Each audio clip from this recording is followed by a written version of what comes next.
Alleluia. எல்லா கையும் தூக்கட்டும், எல்லா கையும் தூக்கி நல்லா ஒரு அலையில சொல்லுங்க பார்க்கலாம். அலேலூயா. கையை அசைச்சு ஒரு அலையிலையோ சொல்லுங்க பார்க்கலாம். நல்லா கையை அசைச்சு நல்ல கையை தட்டி ஆண்டவருக்கு நன்றி சொல்லுங்க. நல்ல கையை தட்டி ஆண்டவருக்கு நன்றி சொல்லுங்க. பேசலாம். 1 தெசலோனிக்கர் 5வது அதிகாரம் 23வது வசனத்தை வாசிக்கும்படியாக கேட்கிறேன். 1 தெசலோனிக்கர் 5.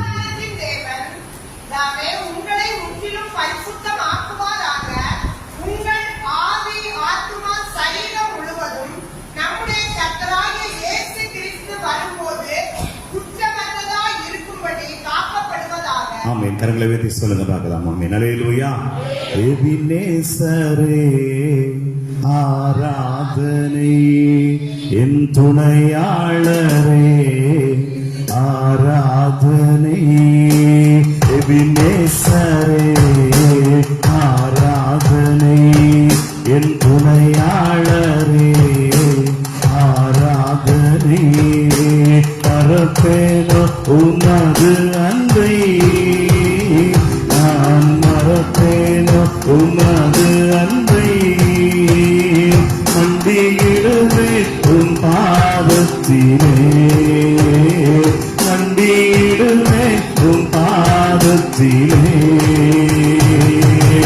எபினேசரே ஆராதனை, என் துணையாளரே ஆராதனை.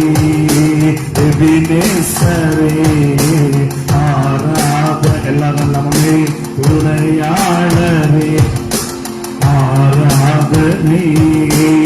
இருள் என்னை சூழ்ந்திட்ட நேரத்திலே, வழி ஒன்றும் அறியாமல் தவிக்கையிலே. இருள் என்னை சூழ்ந்திட்ட நேரத்திலே, வழி ஒன்றும் அறியாமல் தவிக்கையிலே. மறந்தீரோ என்று சொல்லி அழுதேனையா, மறந்தீரோ என்று சொல்லி அழுதேனையா. மறப்பேனோ என்று சொல்லி அணைத்தீரையா, மறப்பேனோ என்று சொல்லி அணைத்தீரையா. மறப்பேனோ உமது அன்பை. எல்லாருடைய கண்களை மூடி. மறப்பேனோ உமது அன்பை. மண்டியிடுவே உன் பாதத்திலே, மண்டியிடுவே உன் பாதத்திலே. எபினேசரே ஆராதனை, என் துணை. எல்லாருடைய கண்களை மூடி. ஆண்டவரே ஆராதனை. எபினேசர். எல்லாரும் சத்தமாய் ஆராதனை, என் துணையாளர். எல்லாரும் ஒரு ஆராதனை. எளியோரை கண்ணோக்கி பார்த்தீரையா, பெயர் சொல்லி என்னை அழைத்தீரையா. எளியோரை கண்ணோக்கி பார்த்தீரையா, பெயர் சொல்லி என்னை அழைத்தீரையா. உமை விட்டு எங்கோ நான் சென்ற போதும், உமை விட்டு எங்கோ நான் சென்ற போதும், என்னை தேடி என் பின்னே வந்தீரையா, என்னை தேடி என் பின்னே வந்தீரையா. மறப்பேனோ உமது அன்பை. எல்லாரும் பார்த்து சொல்லுங்க. ஆண்டவரே மறப்பேனோ உமது அன்பை. மண்டியிடுவே உன் பாதத்திலே, வந்து விடுவே உன் பாதத்திலே. மண்டியிடுவே உன் பாதத்திலே. எல்லாரும் ஆண்டவரை பார்த்து இயேசுவே வந்து விடுவே உன் பாதத்திலே. இயேசுவே. எபினேசரே ஆராதனை, என் துணையாளரே ஆராதனை. எபினேசரே ஆராதனை, என் துணையாளரே ஆராதனை. எங்களோடு பேசும் ஆண்டவருடைய சத்தத்துக்காய் காத்திருக்கிறோம். ஆவியானவரின் எல்லாரும் மத்தியில உடைய வசனத்தை அனுப்பும் இயேசுவின் மூலம் வேண்டுகிறோம் பிதாவே. ஆமென் ஆமென். எல்லாரும் கரங்களை வைத்து சொல்லுங்க ஆமென். அல்லேலூயா. 1 தெசலோனிக்கர் புத்தகம் 5வது அதிகாரம் 23வது வசனம். 1 தெசலோனிக்கர் புத்தகம் 5வது அதிகாரம் 23. ஒருவர் கூட வாசிக்கலாம்.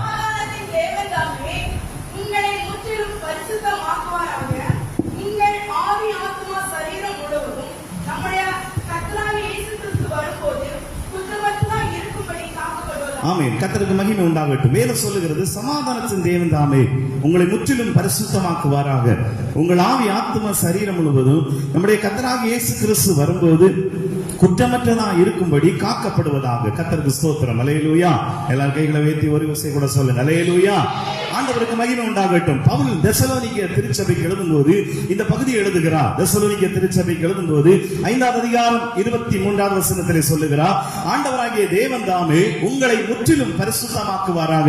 கர்த்தர் உங்களை முற்றிலும் பரிசுத்தமாக்குவாராக. குறிப்பாய் ஆவி ஆத்துமா சரீரம் முழுவதும் ஆண்டவராகிய இயேசு கிறிஸ்து வருகிற வரைக்கும் குற்றமற்றதாய் காக்கப்படுவதாக. பவுல் சபைக்கு எழுதும்போது ஒரு காரியத்தை சொல்லுகிறார். ஆண்டவராகிய இயேசு கிறிஸ்து வர்ற வரைக்கும் உங்களுடைய ஆவி, உங்களுடைய ஆத்துமா, உங்களுடைய சரீரம், இந்த 3 பகுதிகளும் பரிசுத்தமாய் காக்கப்படுவதாக. ஏனென்றால் ஆண்டவர் நம்மிடத்திலே பரிசுத்தத்தை எதிர்பார்க்கிறார் என்று வேத வசனம் சொல்லுது. அடுத்த வசனத்தை வாசித்தால், உங்களை அழைக்கிறவர் உண்மை உள்ளவர், அவர் அப்படியே செய்வார் என்று எழுதப்பட்டிருக்கிறது. ஆண்டவர் நம்மை முற்றிலுமாய் பரிசுத்தமாக்க விரும்புகிறார். அதிலும் ஆண்டவருடைய வார்த்தை சொல்லுகிறது, நம்முடைய ஆவியிலே பரிசுத்தம் வேண்டும், நம்முடைய ஆத்மாவிலே பரிசுத்தம் வேண்டும், நம்முடைய சரீரத்திலே பரிசுத்தம் வேண்டும். எப்பவுமே ஆண்டவருடைய வசனங்களை நீங்கள் வாசித்து பார்த்தால், அமே பிதா குமாரன் பரிசுத்த ஆவியானவர் இந்த 3 பேரும் சேர்ந்து கிரியை செய்வதை நீங்கள் வேதத்திலே எல்லா பகுதிகளிலும் வாசிக்க முடியும். அமே பழைய ஏற்பாடு புத்தகத்தை வாசித்தாலும், புதிய ஏற்பாடு புத்தகத்தை வாசித்தாலும், இப்போது இருக்கிற கிருபையின் காலங்களை வாசித்தாலும், பிதா குமாரன் பரிசுத்த ஆவி இல்லாமல் எந்த செயல்பாடுகளும் இல்லை என்று நாம கண்டறிய முடியும். ஆமே அதே போல ஒரு மனிதனையும் ஆண்டவர் உருவாக்கும் போது 3 காரியத்தை ஒரு மனிதனுக்குள் உருவாக்கினார். நமக்குள்ளே நாம் பார்க்கும்போது ஒரே ஒரு காரியம் மாத்திரம் நமக்கு தெளிவாய் தெரியும். நம்முடைய சரீரம் மாத்திரம். நம்முடைய வெளிப்பிரகாரத்தை நாம் நன்றாய் அறிவோம். நம்மை குறித்து அமை சொல்லும் போது நம்முடைய வெளிப்பிரகாரத்தை தான் நாம் சொல்லுவோம். அநேகரும் வெளிப்பிரகாரத்தை தான் பார்க்கிறார்கள். ஆனா நமக்குள்ளே இன்னும் 2 விஷயங்கள் இருக்கிறது.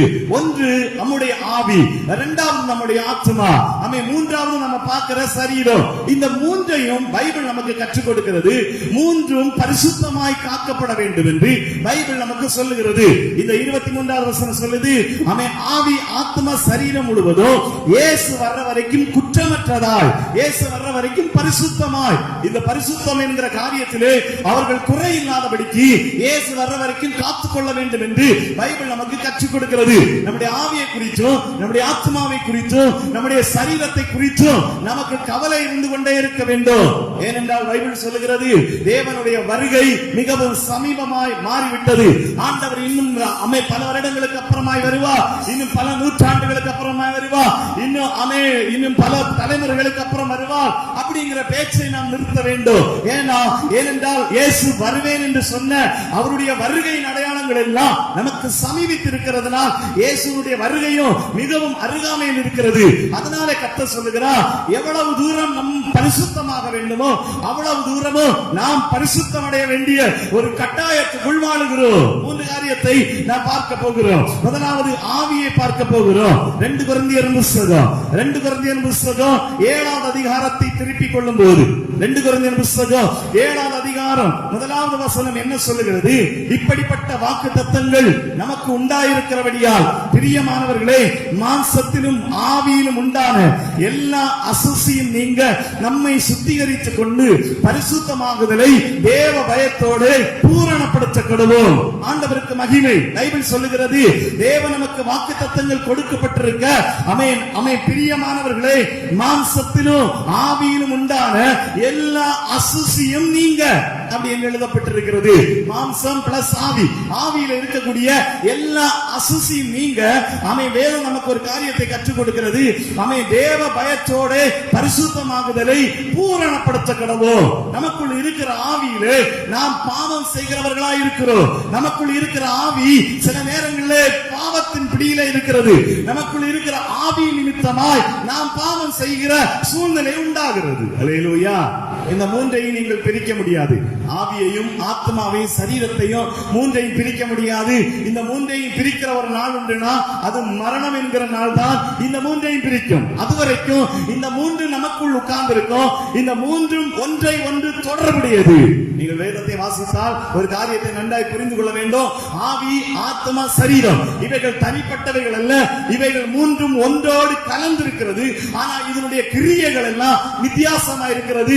ஒன்றன் பின் ஒன்றாய் இவைகள் நமக்குள் செயல்பட்டு கொண்டிருக்கிறது. பைபிள் சொல்லுது, ஆவிக்குள்ளாலே நாம் பாவம் செய்யும் போது அந்த பாவம் ஆத்மாவை தாக்குகிறது. அந்த பாவம் அப்படியே சரீரத்தை தாக்குகிறது. சரீரத்திலே பாவம் செய்யும் போது ஆவியை தாக்குகிறது, ஆத்மாவை தாக்குகிறது. ஆத்மாவுக்குள் இருக்கக்கூடிய பாவத்தின் வலிமை இந்த சரீரத்திலும் இந்த ஆவியிலும் இருந்து உண்டாகிறது என்பதை வேதம் நமக்கு கற்றுக் கொடுக்கிறது. ஆவியிலே நாம் எப்படி இருக்க வேண்டும் என்று வேதம் சொல்லுகிறது. ஆண்டவர் நம்மை படைக்கும் போது ஆவியிலே சுத்தமாய் தான் படைத்தார், ஆவியிலே பரிசுத்தமாய் தான் படைத்தார். ஆனா எப்போ ஒரு மனிதன் பாவத்தில் விழுந்தானோ அந்தேல இருந்து அவனுடைய ஆவி, ஆத்மா, சரீரம் மூன்றும் ஒரே நேரம் கெட்டு போனது. அல்லேலூயா. கரங்களை வைத்து சொல்லுங்க பாருங்க. அல்லேலூயா. மூன்று கெட்டு போன நிலைமை ஏதேன் தோட்டத்தில் உண்டாயிருச்சு. அதனால இந்த மூன்றையும் பிரித்து பிரித்து பிரித்து அவைகளை ரட்சிப்புகள் நடத்த வேண்டியது அவசியம் என்பதை அறிந்ததனாலதான் இயேசு உலகத்தில் வந்து ஆவி, ஆத்மா, சரீரத்தை மறுபடியும் மீட்டு அவருடைய ராஜ்யத்துக்கு கொண்டு போக விரும்புகிறார். நம்புறவங்க மாத்திரம் நல்ல கையை அசைச்சு ஒரு அல்லேலூயா சொல்லுங்க பார்க்கலாம். நல்ல கையை அசைச்சு ஒரு அல்லேலூயா சொல்லுங்க பார்க்கலாம். நம்முடைய ஆவி எப்படி இருக்கும் என்கிறதை வேதத்துல நமக்கு வசனம் காட்டி கொடுக்கிறது. மல்கி எழுதின தீர்க்க தரிசன புஸ்தகத்தை நீங்கள் வாசிக்கும் போது, மல்கி எழுதின தீர்க்க தரிசன புஸ்தகம் 2வது அதிகாரம் 15வது வசனமும் 16வது வசனத்தின் பின்பகுதி சொல்லுகிறது, ஒருவனும் தன் இள வயதின் மனைவிக்கு துரோகம் பண்ணாதபடிக்கு உங்கள் ஆவியை குறித்து எச்சரிக்கையா இருங்கள். 16வது வசனம் சொல்லுது, நீங்கள் துரோகம் பண்ணாமல் உங்கள் ஆவியை குறித்து எச்சரிக்கையா இருங்கள். பைபிள் ஒரு காரியத்தை சொல்லுகிறது, உங்கள் ஆவியை குறித்து நீங்கள் கவனமா இருங்கள் என்று ஆண்டவர் சொல்லுகிறார். நீதிமொழிகள் புஸ்தகத்தை நீங்கள் திருப்பிக் கொள்ளுங்களேன். நீதிமொழிகள் புஸ்தகத்தை வாசித்து பார்க்கும் போது அங்கேயும் இதே காரியம் எழுதப்பட்டிருக்கிறது. 25வது அதிகாரம், நீதிமொழிகள் 25வது அதிகாரம் 28 சொல்லுகிறது, தன் ஆவியை அடக்காத மனிதன் மதிலிடிந்த பட்டணம் போல் இருக்கிறார். 25:28 சொல்லுது, தன் ஆவியை அடக்காத மனிதன், தன்னுடைய ஆவியை அடக்காத மனிதன் மதிலிடிந்த பட்டணம் போல் இருக்கிறார். லூக்கா எழுதின சுவிசேஷத்தை திருப்பிக் கொள்ளுங்கள். லூக்கா எழுதின சுவிசேஷத்தை திருப்பிக் கொள்ளும் போது ஆண்டவராகிய தேவன் ஒரு கிராமத்துக்குள்ள பிரவேசிக்கிறார். கிராமத்துக்குள்ள பிரவேசிக்கும் போது அந்த கிராமத்து ஜனங்கள் இயேசுவை ஏற்றுக்கொள்ளாத போது லூக்கா 8வது அதிகாரம் 53-54 சொல்லுகிறது, அவருடைய சீசர்களாகிய யாக்கோபு, யோவானோ அதை கண்டபோது, ஆண்டவரே, எலியா செய்தது போல் வானத்திலிருந்து அக்கினி இறங்கி இவர்களை அழிக்கும்படி நாங்கள் கட்டளையிட உமக்கு சித்தமா என்று கேட்டார். அவர் திரும்பி பார்த்து, நீங்கள் இன்ன ஆவி உள்ளவர்கள் என்பதை அறியுங்கள் என்று சொன்னார். கர்த்தருக்கு ஸ்தோத்திரம். அல்லேலூயா. அப்படியே எண்ணாகமம் புஸ்தகம் 14வது அதிகாரத்தையும் திருப்பிக் கொள்ளுங்கள். எண்ணாகமம் புஸ்தகம் 14வது அதிகாரத்தை திருப்பிக் கொள்ளுங்கள். அதிலே 24வது வசனத்திலே ஆண்டவரே 2 பேரை குறித்து சாட்சி கொடுக்கிறார், யோசுவா, காலேப். அதுல காலேப்பை குறித்து சொல்லும் போது ஆண்டவர் சொல்லுகிறார், என்னுடைய தாசனாகிய காலேப் வேறே ஆவியை உடையவனாய் இருந்தார். அல்லேலூயா. இந்த 4 வசனங்களை நீங்கள் வீட்டில் போய் நன்றாக தியானித்து பாருங்கள். பைபிள் சொல்லுது, ஒருவனும் தன் இள வயதின் மனைவிக்கு துரோகம் பண்ணாமல் தங்கள் ஆவியை குறித்து எச்சரிக்கையாருங்கள். அப்படின்னா இவைகள் எல்லாம் ஆவியினால் உண்டாகிற பிரச்சனை என்று முதலாவது அறிந்து கொள்ள வேண்டும். தன் ஆவியை அடக்காத மனிதன் மதிலிடிந்த பட்டணம் போல் இருக்கிறான் என்று எழுதப்பட்டிருக்கிறது. நம்மை அடக்க முடியாத பல சூழ்நிலை வருதுன்னா நமக்குள் இருக்கக்கூடிய ஆவியுடைய பிரச்சனை என்பதை நாம் அறிந்து கொள்ள வேண்டும். வானத்திலிருந்து அக்கினி இறங்கி அவ்வளவு ஜனத்தை அழிக்க வேண்டும் என்று யோவானும் யாக்கோபும் சொன்னார்கள் என்றால் மன்னிக்காத ஒரு ஆவி அவர்களுக்குள் இருக்கின்ற அர்த்தம். இங்க கடைசியா ஒன்று சொல்றாரு, ஆண்டவர் மேல் விசுவாசம் உள்ள ஒரு ஆவி. அவ்வளவு பேரு 10 பேரும் தப்பாய் சொன்னாலும் இல்ல, எங்க ஆண்டவர் நம்ம மேல பிரியமா இருந்தா கானானுக்குள்ளே கொண்டு போவார். நம்புறவங்க மாத்திரம் நல்ல கை தட்டி கர்த்தருக்கு ஒரு நன்றி சொல்லுங்க. நல்ல கையை தட்டுங்க. தம்பிமாரெல்லாம், ஐயாமாரு, அம்மாமாரெல்லாம் பின்னாடி நல்ல கையை தட்டி ஆண்டவருக்கு ஒரு நன்றி சொல்லுங்க. பைபிள் சொல்லுது, உங்களுக்குள் இருக்கிற ஆவி உங்களுக்கு எதை சொல்லுது? Alleluia. Praise the Lord. Hallelujah. ஒரு திருடன் நீங்க கூட்டு வந்தீங்கன்னா அவன் என்ன யோசிப்பான் அப்படின்னா, நான் பேசிட்டு இருக்க மயக்க எடுத்தா எத்தனை ரூபாய்க்கு விற்கலாம். ஹல்லேலூயா. இருக்கீங்களா? கர்த்தருக்கு ஸ்தோத்திரம். ஹல்லேலூயா. ஒரு தவறான மனிதனை கொண்டு வந்தா அவன் அப்படி யோசிப்பான். அல்லது இன்னொரு ஆளை பத்தி குறை சொல்றவங்க அங்க கொண்டு வந்தா முதல்ல உட்கார்ந்து அவன் கிளாக் ஓடல, லைட் ஓடல, அப்புறம் செல்போன் ஓடல, அவன் மைக்கு சரியில்லைம்பா. ஹல்லேலூயா. இருக்கீங்களா? கர்த்தருக்கு ஸ்தோத்திரம். ஹல்லேலூயா. நம்ம என்ன ஆவி உள்ளவர்களா இருக்கிறோமோ அது மாதிரி நம்ம இருப்போம். நம்ம என்ன ஆவி நமக்குள்ள வெளிப்படுதோ அது மாதிரி பேசுவோம். நமக்குள்ள என்ன ஆவி உள்ள உட்கார்ந்து இருக்கிறோம் அது மாதிரி செயல்படுவோம். பல குடும்பங்களிலே பிரச்சனைகளை பலர் உண்டாக்குகிறார்கள் என்றால் அவர்களுக்குள்ளே குழப்பத்தின் ஆவி இருக்கிறது. பலரிடத்திலே பல வேதனைகளை கொடுக்கிறார்கள் என்றால் அநேகரை வேதனைப்படுத்துகிற ஆவி உண்டாயிருக்கிறது. பலருக்குள்ளாலே சந்தோஷத்தை கெடுக்கிறார்கள் என்றால் பிரிவினையின் ஆவிகள் உண்டாயிருக்கிறது. ஆனா காலேபு சொல்றான், இல்ல, எனக்குள்ள தேவனுடைய ஆவி இருக்கிறது. ஹல்லேலூயா. கைகளை வைத்து சொல்லுங்க பாருங்க. ஹல்லேலூயா. என்ன ஆவி தெரியுமா? அவ்வளவு பேர் தப்பா சொல்லும் போதும் 10 பேர் தவறா சொல்லும் போது ஒருத்தர் 2 பேர் எழுப்பி சொன்னாங்க, இல்ல, அங்க ஏனாக்கின் புத்திரர் இருக்கிறது உண்மை, அங்க பெரிய கொடியவர்கள் இருக்கிறது உண்மை, ஆனா அவனை விட என் ஆண்டவர் பெரியவர். யாரெல்லாம் நம்புறீங்க அவங்க மாத்திர கையை வைத்து சொல்லுங்க பாருங்க. ஹல்லேலூயா. பிரச்சனை வரும்போது, போராட்டம் வரும்போது, வேதனை வரும்போது, கஷ்டம் வரும்போது, உங்க வீட்டுல உபத்திரவமும் வேதனை கஷ்டமும் உங்களை நெருக்கும் போது உங்க ஆவி என்ன சொல்லணும் தெரியுமா? இவ்வளவு பெரிய பிரச்சனையை விட வானத்தையும் பூமியையும் படைத்த ஆண்டவர் பெரியவர். வானம் சிங்காசனம், பூமி பாதப்படி இருக்கிற என் ஆண்டவருக்கு முன்னாடி ஒண்ணு கூட நிற்க முடியாது அப்படிங்கிற விசுவாசம் உண்டாகிடுச்சுன்னா நீங்க இந்த உலகத்துல மேற்கொள்ள முடியாத ஒரு பிரச்சனை கூட இருக்காது. நம்புறீங்களா? Praise the Lord. ஹல்லேலூயா. அப்ப நம்முடைய ஆவி என்ன சொல்லுது? பல பிரச்சனை வரும்போதே முதல்ல அநேகர் சொல்லுவாங்க, முதல்ல கோயிலுக்கு போறதை நிறுத்து. ஹல்லேலூயா. பாட்டு பாடுறதை நிறுத்து. இனி நான் சபைக்கே வரமாட்டேன். ஹல்லேலூயா. அப்ப ஆவி என்ன சொல்லிச்சு? போகாதன்ட்டு. கர்த்தருக்கு ஸ்தோத்திரம். ஹல்லேலூயா. இனி நான் ஜெபமே பண்ண மாட்டேன். ஆவி சொல்லிச்சு ஜெபம் பண்ணாதன்ட்டு. ஆவி சொல்லிச்சு இனி அவங்கிட்ட பேசவே மாட்டேன்னு சொல்லிடுச்சு. ஹல்லேலூயா. பக்கத்துல கொஞ்சம் இருக்கவங்களை பார்த்து கேளுங்க, உங்க ஆவி என்ன சொல்லுது? Praise the Lord. ஹல்லேலூயா. தம்பி மாதிரி கொஞ்சம் பார்த்து சொல்லுங்களேன், அம்மா மாதிரி பார்த்து சொல்லுங்களேன், உங்க ஆவி என்ன சொல்லுது? ஹல்லேலூயா. இயேசு சொன்னா, ஆவியில் எளிமை உள்ளவர்கள் பாக்கியவான்கள், பரலோகராஜ்யம் அவர்களுடையது. ஹல்லேலூயா. ஆவியில் எளிமை இருக்கிறவங்க பாக்கியவாங்க, தேவ ராஜ்யத்துக்குள்ள அவங்க போவாங்க. சங்கீதம் 32:1 சொல்லுது, 1:2 சொல்லுகிறது, எவனுடைய மீறுதல் மன்னிக்கப்பட்டதோ, எவனுடைய பாவம் மூடப்பட்டதோ அவன் பாக்கியவா, எவனுடைய ஆவியில் கபடம் இல்லாது இருக்கிறதோ அவன் பாக்கியவா. நம்புறவங்க மாத்திரம் நல்ல கையை தட்டி ஆண்டவருக்கு ஒரு நன்றி சொல்லுங்க. நல்லா கையை தட்டி கர்த்தருக்கு மகிமை சொல்லுங்க. இரண்டாவது ஆத்மாவை குறித்து நாம் தியானிக்க போகிறோம். சங்கீதங்கள் புத்தகம் 49வது புத்தகம், சங்கீதங்கள் புத்தகம் 49 ஆண்டவர் ஒரு காரியத்தை சொல்லுகிறார். அதிலே 9வது வசனத்தை ஒருவர் வாசிக்கலாம். ஆமென். கர்த்தருக்கு மகிமை உண்டாகட்டும். சங்கீதம் 49:9 வசனத்துல ஒரு காரியம் எழுதப்பட்டிருக்கிறது. ஆத்தும மீட்பு அப்படிங்கிற ஒரு காரியத்தை பைபிள் இந்த இடத்துல எழுதி வைத்திருக்கிறது. எசேக்கியேல் புத்தகத்தையும் நீங்கள் வாசிக்கும் போது அங்கேயும் இந்த வேத பகுதிகள் எழுதப்பட்டிருக்கிறதை நீங்கள் வாசிக்க முடியும். பைபிள் சொல்லுகிறது, பாவம் செய்கிற ஆத்துமா சாகும். எசேக்கியேல் 18:20 நீங்கள் வாசித்து பார்த்தா அங்க எழுதப்பட்டிருக்கிறது, பாவம் செய்கிற ஆத்துமா சாகும். சங்கீதம் 49 சொல்லப்பட்டிருக்கிறது, அவருடைய ஆத்துமா மீட்பு அருமையா இருக்கிறது, ஆனால் அதை அவர்களால செய்ய முடியல அப்படின்னு சொல்லப்பட்டிருக்கிறது. ஆனா எசேக்கியேல் 18:20 சொல்லுது, பாவம் செய்கிற ஆத்துமா தான் சாகுமே தவிர பாவம் செய்யாதவருடைய ஆத்துமா பிழைக்கும் என்று எழுதப்பட்டிருக்கிறது. வேதத்தில் நீங்கள் வாசித்து பாருங்கள், அவர்கள் பிழைக்கவே பிழைப்பார்கள். 18:9 எசேக்கியேல் 18:9 சொல்லுது, என் கட்டளைகளின்படி நடந்து என் நியாயங்களை கைக்கொண்டு உண்மையா இருப்பானாகில் அவனே நீதிமான், அவன் பிழைக்கவே பிழைப்பான் என்று கர்த்தராகிய ஆண்டவர் சொல்லுகிறார். பாவம் செய்கிற ஆத்துமா சாகும், ஆனா தேவ கட்டளைகளையும் தேவனுடைய கற்பனைகளையும் தேவனுடைய நியாயங்களையும் உண்மையாய் கடைபிடிக்கிற ஒரு நீதிமான் இருப்பான் என்றால் அந்த நீதிமானை ஆண்டவர் சொல்லுகிறார், அவனுடைய ஆத்மா பிழைக்கும். ஆமென். கைகளை உயர்த்தி சொல்லுங்க பாருங்க. ஹல்லேலூயா. நம்முடைய ஆத்மாவை குறித்து ரொம்ப கவனமா இருக்கணும். ஏன்னா 2 பேதுரு புத்தகத்தில் அழகாய் ஒரு காரியம் எழுதப்பட்டிருக்கிறது. 2 பேதுரு புத்தகம் 2வது அதிகாரம், 2 பேதுரு புத்தகம் 2வது அதிகாரம் 11வது வசனத்தை நீங்கள் திருப்புங்க. பிள்ளைங்க எல்லாம் இருக்கா? பைபிளுக்கு மாத்திரமா?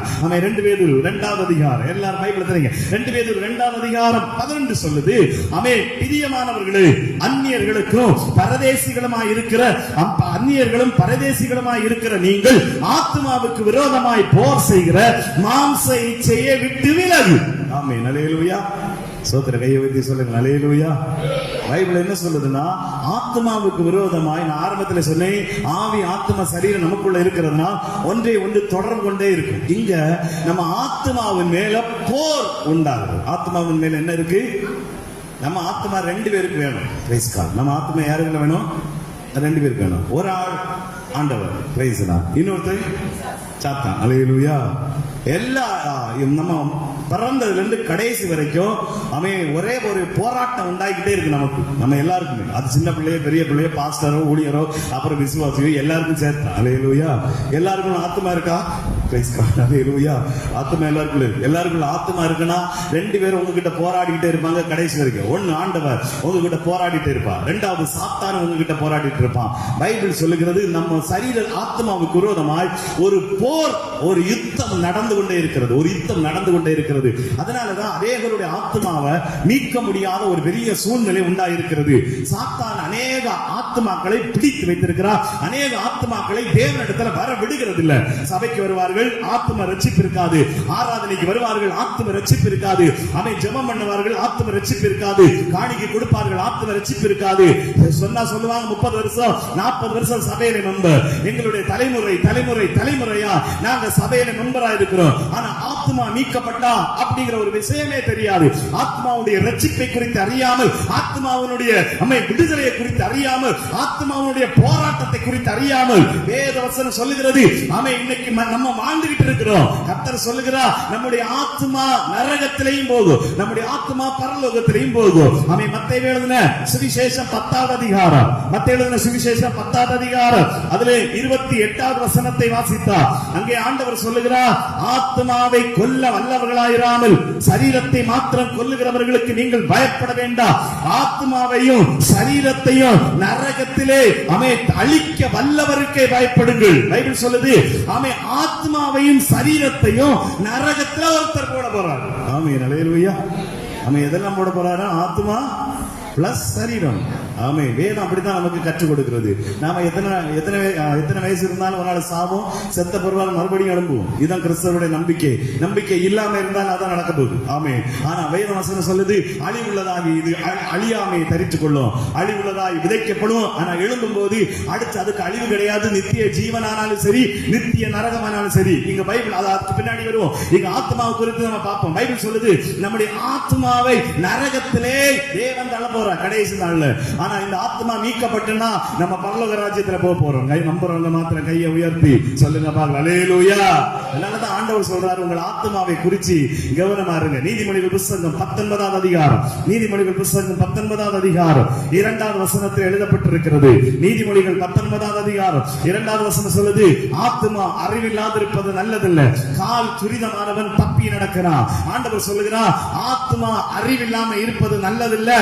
ஆத்மாவை குறித்த ஒரு கவனம் நமக்கு எப்பவுமே இருந்துகிட்டே இருக்கணும். ஆத்மாவை குறித்த ஒரு அக்கறை நமக்கு இருக்கணும். ஆமென். அல்லேலூயா. Praise God. இருக்கா அப்படின்னு கேட்டா கண்டிப்பா பாதி பேருக்கு இல்ல.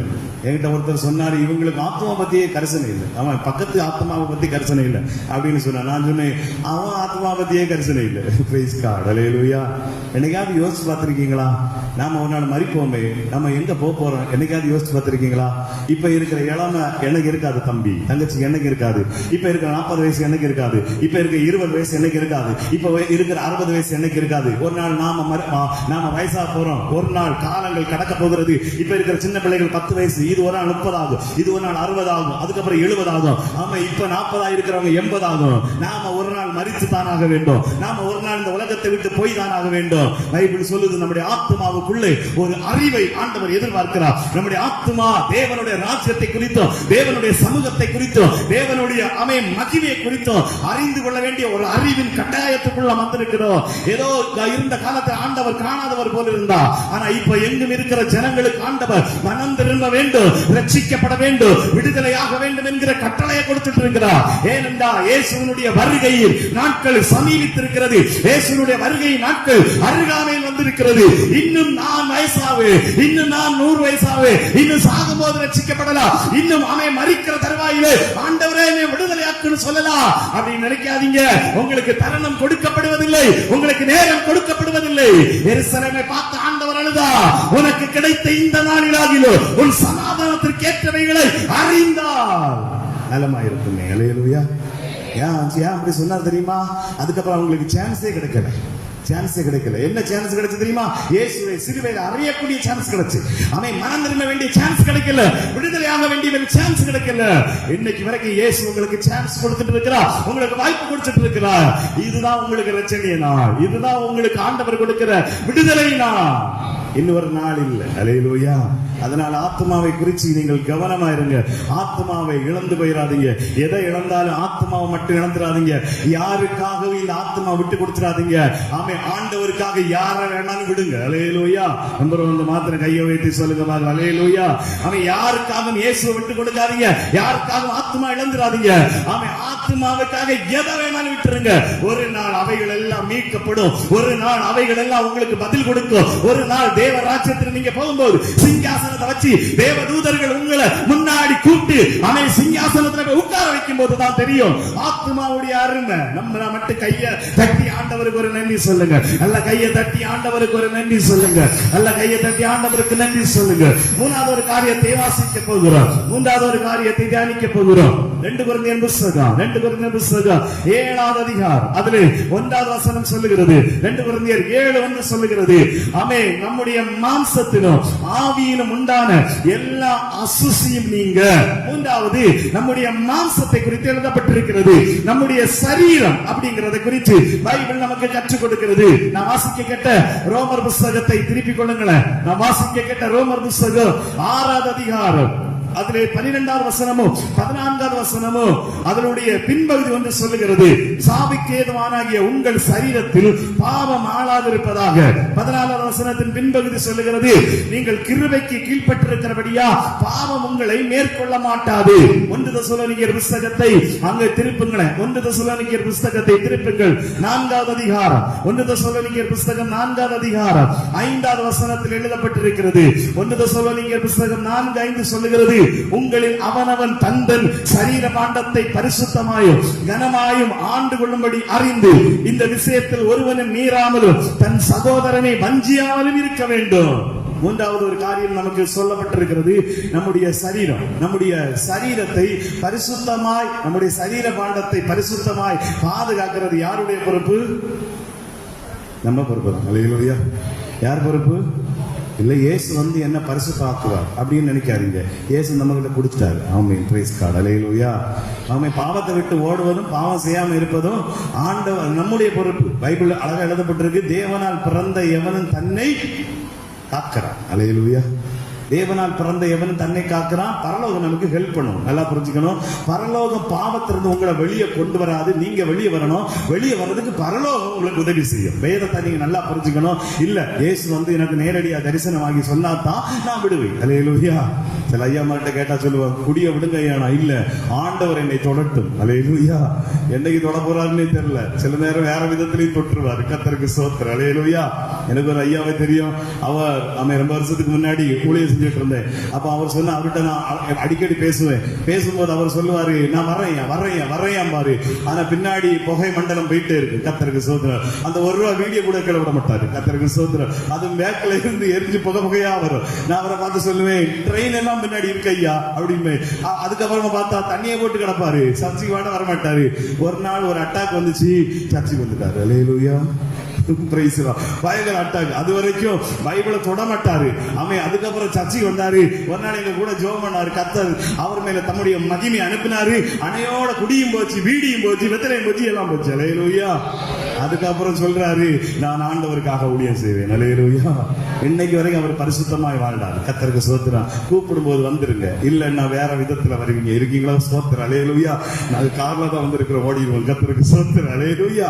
ஆனாலும் உங்களுக்கு சொல்ல வேண்டிய கட்டாயம், கூப்பிடும் போது வந்துருங்க. தம்பி, தங்கச்சி, ஐயா, அம்மா, வந்துருங்க. இயேசு கொடுக்கும் போது வந்துருங்க. இயேசு வாடு கூப்பிடும் போது வந்துருங்க. அன்பா கூப்பிடுவார், மகனே, மகனே, செல்லன், தங்கம், அவன் என்னுடைய பொண்ணே அப்படின்னு கூடாரு. உள்ள வந்துருங்க. அல்லேலூயா. வந்துட்டீங்கன்னா நீங்க செல்ல பிள்ளையா உள்ள உட்கார்ந்து இருக்கலாம். இல்லன்னா அம்மா சொன்ன மாதிரி இளையகுமாரன மாதிரி அவன் அங்க இருந்து கிழிஞ்ச சட்டையோடு கிழிஞ்ச பேண்டோடு பேக்கும் இல்லாம அப்பா கூடுவாரா இல்லையா? அப்படி வேண்டாம். அல்லேலூயா. ஆனா அப்பா எப்படியும் கூப்பிடுறதுக்கு ரெடியா தான் இருக்கிறார். எப்ப வந்தாலும் ஏற்றுக்கொள்றதுக்கு ரெடியா தான் இருக்கிறார். ஆனால் முன்னாடி வந்தீங்கன்னா உங்களுக்கு நல்ல மதிப்பு இருக்கிற நம்புறவங்க மாத்திரம். அல்லேலூயா. கையை உயர்த்தி சொல்லுங்க. அல்லேலூயா. நம்முடைய சரீரம் என்பது தேவனுடைய ஆலயம். நீங்கள் உங்களுடையவர்கள் அல்ல அப்படின்னு சொல்லப்பட்டிருக்கு. நீங்கள் யாருடையவர்கள் அல்ல? என் கை என்னுடையதல்ல, என் வாய் என்னுடையதல்ல, என்னுடைய கண் என்னுடையதல்ல, என்னுடைய தலை என்னுடையதல்ல, என்னுடைய சரீரம் என்னுடையதல்ல. அவன் நீங்க வீட்டுல போய் வாசிச்சு பாருங்க, வேகமாய் போகிற கொரிந்தியர்கள் எழுதப்பட்டிருக்கிறது, நீங்கள் கிரயத்திற்கு கொல்லப்பட்டீர்கள், நீங்கள் உங்களுடையவர்கள் அல்ல. உங்கள் சரீரத்தினாலும் நீங்கள் 1 கொரிந்தியர்ல தான் இந்த வசனத்தை வாசிக்க முடியும். 1 கொரிந்தியர் அதை நீங்க திருப்புங்க, அதை ஒன்று வாசித்திரலாம். கர்த்தருக்கு மகிமை, ஆண்டவருக்கு ஸ்தோத்திரம். பைபிள் என்ன சொல்லுது பாருங்க, நீங்கள் யாருடையவர்கள் என்று பைபிள் அழகா எழுதப்பட்டிருக்கிறது. ஆமென். நீங்கள் 6வது அதிகாரம் 1 கொரிந்தியர் 6வது அதிகாரம் 20வது வசனத்தை வாசியுங்கள், திருப்புங்கள். 20வது வசனம், ஆமென். கிரயத்திற்கு கொல்லப்பட்டீர்களே, ஆகையால் தேவனுக்கு உடையவர்களாகிய உங்கள் சரீரத்தினாலும் உங்கள் ஆவியினாலும் தேவனை மகிமைப்படுத்துங்கள். நீங்கள் நானும் எப்படி வாங்கப்பட்டிருக்க தெரியுமா? ரத்தத்தை கொடுத்து சாத்தான்கிட்ட, சாத்தானுக்காக, அல்லது நமக்காக சாத்தானுக்கு, சாத்தான் கிட்ட கொடுத்திருக்கிறார், அல்லது பிதாவிடத்துல ரத்தம் கொடுக்கப்பட்டிருக்கிறது. அவன் வச்சிருந்ததை திருப்பி வாங்குறதுக்காக இயேசு ரத்தத்தை கொடுத்து உங்களை என்னையும் வாங்கியிருக்கிறார். அல்லேலூயா. அப்ப நம்ம யாருக்கு சொந்தம்? சொல்லுங்களேன், யாருக்கு சொந்தம்? இயேசுக்கு தான் சொந்தம். அப்ப இயேசுக்கு சொந்தமா இருக்கிற என்னுடைய கை தேவையில்லாத செய்யுமா? இயேசுக்கு சொந்தமா இருக்கிற என்னுடைய நாக்கு தேவையில்லாத பேசுமா? இயேசுக்கு சொந்தமா இருக்கிற என்னுடைய கண்ணு தேவையில்லாத பார்க்குமா? இயேசுக்கு சொந்தமா இருக்கிற நாம் தேவையில்லாத ஒரு காரியத்தை செய்ய முடியுமா? முடியாது. ஏன் முடியாது? நான் அவருடையவன். அல்லேலூயா. நான் அவருடையவன். அதனாலதான் ஆண்டவர் சொல்றாரு, நீங்க உங்களுடையவர்கள் அல்ல. இயேசுவுக்கு ஒரு ஸ்பெஷல் உண்டு. என்ன தெரியுமா? யாரையும் அடிமைப்படுத்த மாட்டார். நீதிக்கு நீங்களும் நானும் அடிமைகள். வாசித்த வசனத்தில் எழுதப்பட்டது, நீதிக்கு நீங்களும் நானும். இஸ்ரவேலை பாருங்க, எகிப்துல வேதனைப்படுத்தி அடிமையா இருந்தாங்க. அவளை வேற கூட்டு வந்து கானான்ல திறந்து விட்டார். அல்லேலூயா. இதான் கிறிஸ்தவம். இதான் கிறிஸ்தவம். பாவத்திலையும் சாபத்திலையும் அந்தகாரத்தில் அடிமையா இருந்த நம்மள அப்படியே கொண்டு வந்து ஃப்ரீயா விட்டார். எப்படி ஃப்ரீயா விட்டார் தெரியுமா? நீங்க முடிஞ்ச வேணா ரசிக்கப்படலாம், வேணா பரிசுத்தமா இருக்கலாம், வேணா ஆண்டவரை தேடலாம், வேணா எதுவும் பண்ணலாம், வேண்டாம் விட்டுறலாம். அல்லேலூயா. அந்த கடைசி நேரத்தை மட்டும் வச்சுட்டாரு. அவன் பைபிள் எழுதப்பட்டிருக்கிறது, நீதி செய்கிறவனை நீதி செய்யட்டும், அநியாயம் செய்கிறவன் அநியாயம் செய்யட்டும், அக்கிரமம் செய்கிறவன் அக்கிரமம் செய்யட்டும், அவன் பரிசுத்தமா இருக்கிறவன்.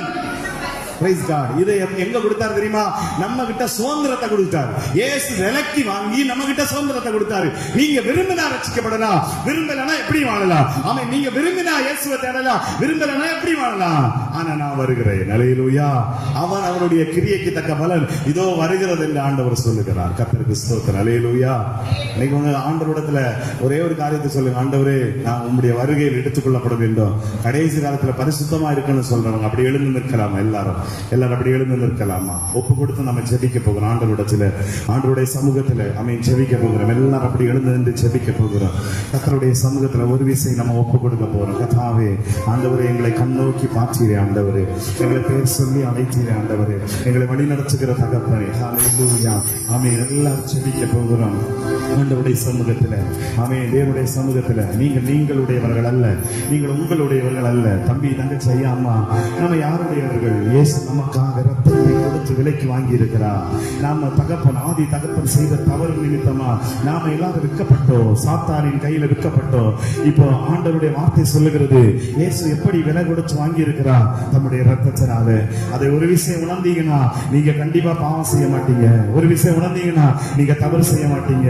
ஒரு விஷயம் உணர்ந்தீங்கன்னா ஆண்டவரே நீர் இவ்வளவு ரத்தத்தை பாடுகளின் சிலுவையை சுமந்து அவர் சிலுவைக்கு போய் ரத்தத்தை சிந்தி உயிரை கொடுக்கிறதுக்கான காரணம் இப்படிதான் மீட்கப்படணுமா, இப்படிதான் மீட்கப்படணுமா, ஏன் இப்படி அடிக்கப்படணும், ஏன் இப்படி முள்முடி சூட்டப்படணும், ஏன் வாரினால் முதுகில் அடிக்கப்படணும்? தம்பி தங்கச்சி ஐயா அம்மா எதுக்காக தெரியுமா? நம்ம ஆத்மா மீட்கப்படணும், நம்ம ஆவி மீட்கப்படணும். நமக்காக ஒரு விலைக்கரையும் கொடுக்கப்பட வேண்டும், நமக்காக ஒரு விலைக்கரையும் கொடுக்கப்பட வேண்டும். ஆண்டவருடைய சமூகத்துல ஒப்பு கொடுப்பீங்களா? ஹல்லேலூயா. தேவ சமூகத்துல ஒப்பு கொடுப்பீங்களா? இன்னைக்கு கர்த்தர் உங்களை நோக்கி பார்க்கிறார். ஆண்டவர் இன்னைக்கு உங்களுடைய சமூகத்துல ஆலயத்துல வந்திருக்கிறார். இன்னைக்கு தேவன் உங்களோடு பேசிட்டு இருக்கிறார். தேவன் உங்களோடு பேசிட்டு இருக்கிறார். தேவனுடைய சமூகத்துல நீங்க ஒப்பு கொடுக்க முடியுமா? உங்க ஆவி எப்படி இருக்கு, உங்க ஆத்மா எப்படி இருக்கு, உங்க சரீரம் எப்படி இருக்கு? ஒரு விஷயம் ஆராய்ஞ்சு பாருங்களேன். ஆமே, ஒரு விஷயம் ஆராய்ஞ்சு பாருங்க. ஆமே, இன்னும் எனக்கு நாள் இருக்கு, இன்னும் வருஷம் இருக்கு, இன்னும் நான் இன்னும் 100 வருஷம் உலகத்தை வாழுவேன், இன்னும் 40 வருஷம், இன்னும் 60 வருஷம், எனக்கு 20 வயசு தான் ஆகுது, இல்ல இன்னும் நான் 80 வருஷம் வாழுவேன். இல்ல இல்ல, ஆமே, இயேசு சீக்கிரத்துல வரப்போகிறார். நாம எத்தனை நாள் இருப்போம் என்பதை கணக்கிடுவது நாம் அல்ல. நாம் எத்தனை நாள் வாழ வேண்டும் என்பதை கணக்கிடுவது நாம் அல்ல. ஆண்டவராகிய தேவன் நமக்கு குறித்த வருஷங்கள் வரைக்கும் தான் இந்த உலகத்துல வாழ முடியும். அதுக்கு முன்னாடி இயேசு நம்மை பார்த்து சொல்லுகிறார். ஒரு தருணத்தை ஆண்டவர் கொடுக்கிறார், ஒரு தருணத்தை ஆண்டவர் கொடுக்கிறார். எருசலேமை பார்த்து கண்ணீர் விட்டு கதறினார். ஏன் கண்ணீர் விட்டா தெரியுமா? ஏன் கண்ணீர் விட்டா தெரியுமா? அவங்களுக்கு ஒரு தருணம் இல்லாம போயிருச்சு. இயேசுவை அறையக்கூடிய வாய்ப்பு தான் அவங்களுக்கு கிடைச்சு, மனம் திரும்பக்கூடிய வாய்ப்பு அவங்களுக்கு கிடைக்காததுனால இயேசு சொன்னார், உனக்கு கிடைத்த இந்த நாளிலாங்களோ உன் சமாதானத்திற்கு ஏற்றவர்களை அறிந்தால் நலமாயிருக்குமே. இன்னைக்கு இயேசு நம்மையும் பார்த்து சொல்லுகிறாரு. நம்மையும் பார்த்து சொல்லுகிறாரு, இனி எத்தனை வருஷம் இந்த உலகத்துல வாழலாம், எப்படியும் வாழலாம். இல்ல இல்ல இல்ல, இயேசு தம்முடைய ரத்தத்தினால நம்ம வாங்கி இருக்கிறார். நாம மீட்கப்படும்படியா நாம் எப்படி இந்த ஆலயத்துக்குள்ள வந்தோம், அந்த ஆலயத்துக்குள்ள வர்றதுக்கு முன்னாடி ரத்தம் சிந்தப்பட்டிருக்கிறது, ரத்தம் கொடுக்கப்பட்டிருக்கிறது. எப்படி கிறிஸ்தவர்களாய் மாறினோம், ரத்தம் சிந்தப்பட்டிருக்கிறது. எப்படி ஆண்டவரை அறிந்து கொண்டோம், ரத்தம் சிந்தப்பட்டது. எப்படி நாம் சத்தியத்தை புரிந்து கொண்டோம், ரத்தம் சிந்தப்பட்டது. இயேசுவின் ரத்தம் சிந்தப்பட்டதனாலதான் நம்ம மீட்கப்பட்டோம். இன்னைக்கு ஆண்டவருடைய சமூகத்தில் ஒப்பு கொடுப்பீங்களா? ஆண்டவருடைய சமூகத்தில் நாம் ஆண்டவரை அர்ப்பணிக்கிறேன் சொல்லுவீங்களா? கர்த்தாவே, உம்முடைய பிரசன்னம் என் மேல இறங்கி வரட்டும் தகப்பனே. உம்முடைய ரத்தத்தின் வல்லமை என்னை தொடட்டும் ஆண்டவரே. பரிசுத்த தேவன் என்னை விடுதலையாக்குவீராக தகப்பனே. ஆண்டவருடைய ரத்தத்தினால் நீர் என்னை கழுவீராக, நீர் என்னை கழுவுவீராக ஆண்டவரே. இயேசுவின் ரத்தம் நம்மை விடுதலையாக்கட்டும் என்று சொல்லி ஆண்டவருடைய சமூகத்தில் ஒப்பு கொடுப்பீங்களா? ஹல்லேலூயா, ஹல்லேலூயா.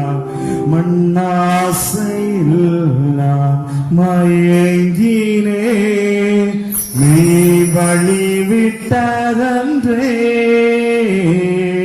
கண்போன போக்கை பின்பற்றினே, கண்டேன் இல்லை இன்பமே. மண்ணாசையில் நான் மயங்கினே, நீ வழி விட்டதன்றே,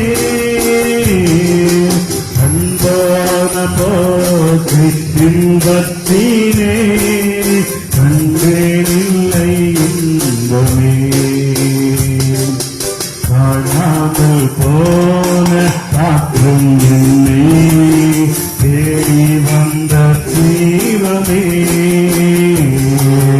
வாழ்நாளெல்லாம் உன் பாதம் சேரும் பாதையில் நடத்திடுமே. உயவனே உயவனே அழைப்பின் காரணனே. எல்லாரும் கொடுத்தீங்களா? மண்ணான என்னையுமே கண்டோக்கி பார்த்திடுமே. கீழை போகாத பாத்திரம் விரும்புவாரில்லையே, இல்லையில்லாமல் இருந்தையா உகந்தராக்கிடுமே. தடைகள் யாவும் நீக்கி என்னை தன்னை போல் மாற்றிடுமே. எல்லாரும் சொல்றாண்டவரே, உடைத்து என்னை உந்தனுக்கு உடமை ஆக்கிடுமே. உயவ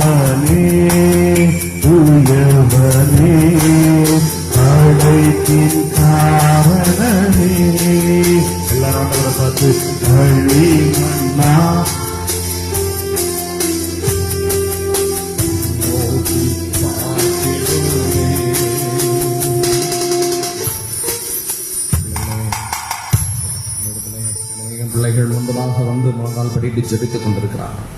கர்த்தருடைய ஜெபங்களை கவனிக்கிறார். கைகளை உயர்த்தி அர்ப்பணித்த பிள்ளைகள் உண்டு.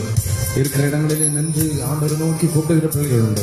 கர்த்தர் உங்களுக்கு மெய்யான சமாதானத்தை தருவார். பிள்ளைகளே, மனசோடு